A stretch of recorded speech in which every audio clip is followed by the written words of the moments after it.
After a lifetime in medicine, you'd expect a Newcastle brain surgeon to just put his feet up. But not Robin Sengupta. He's undertaken a massive operation to build a new hospital serving 400 million people.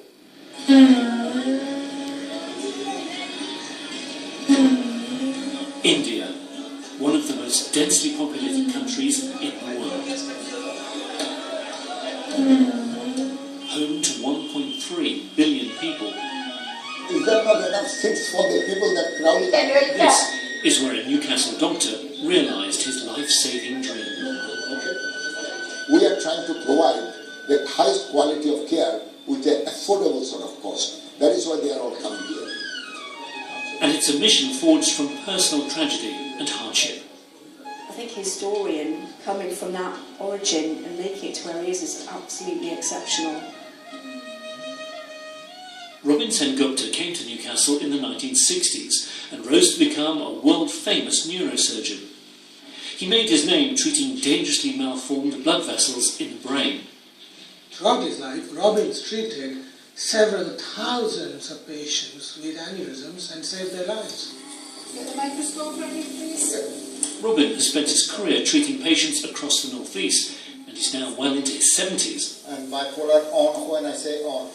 I must say, it is very, very nice flavour. So, why is his new hospital so important to him? When I was a 9-10 years old boy, I could not go to school. But then I had to survive. I just decided that the best thing is that to sell fruits. During our childhood, he used to come to school barefooted. No shirt.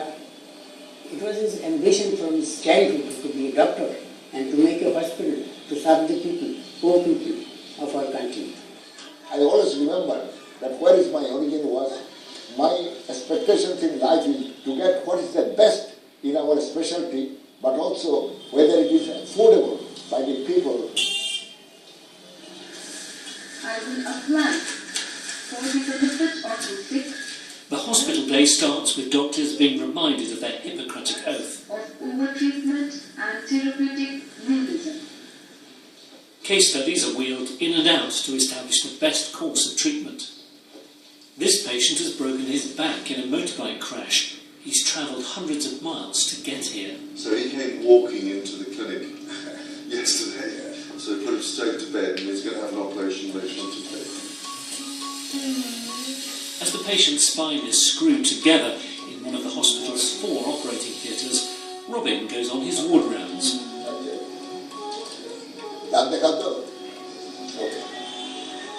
The hospital cost £12 million and was built from scratch on the site of a slum.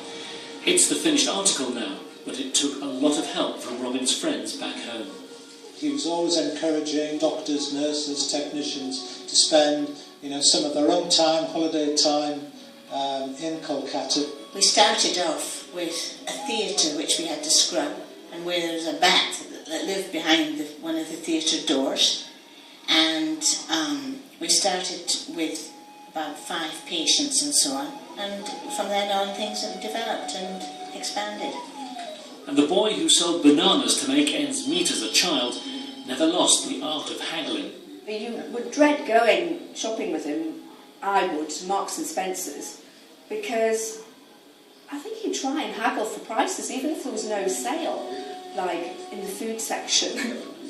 It's not particularly expensive things, but I've seen him doing it. He's given his time, huge amount of his own money to make this project successful. He's taken a lot from here to reproduce it in India to provide a very high quality service. This is where all the donors, you will find that lots of them are Newcastle upon Tyne. This is the donation that built the hospitals. The cost of staying in one of the hospital's 150 beds depends on the patient's ability to pay. Everything will be fine. But of course, the surgeon will have to take the cyst out. Huh? Everything will be all right. The poorest patients get free treatment, just paying for the medicine. But for those at the other end of the social scale, they pay an executive rate for greater luxury. This is our executive ward. people that comes in here, the treatment they get, everywhere is same. Whether they are in the general ward, executive ward, that is all same. But there is a comfort factor is different because they have got a single room to themselves. This man came in paralysed after breaking a bone in his neck, having been told by another hospital they couldn't treat him. They told that we are not in a position to handle these type of patients. We were told by someone, and we took that not to go anywhere else and to come to the neurosciences only. We operated on him, and he was totally paralysed when he came. But things are now improving. I think that was the best decision that God gave me, and my husband is recovering so fast. The hospital is twinned with Newcastle University and carries out important research into brain diseases like Parkinson's. And is already treating patients from outside India. These men have travelled 1,500 miles from Afghanistan. Sengupta doctor का बहुत नाम चलता है अफगानिस्तान में. They are saying कि there are a lot of people coming from Afghanistan on the name of Dr. Sengupta. बहुत बड़ा अस्पताल है. बहुत खुशी As a mark of Robin's achievement, his hospital is being officially inaugurated by the President of India, the equivalent of a royal opening.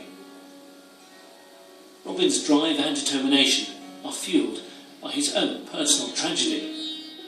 In 1983, I had a son, Chantanu. He was in the medical school in Newcastle.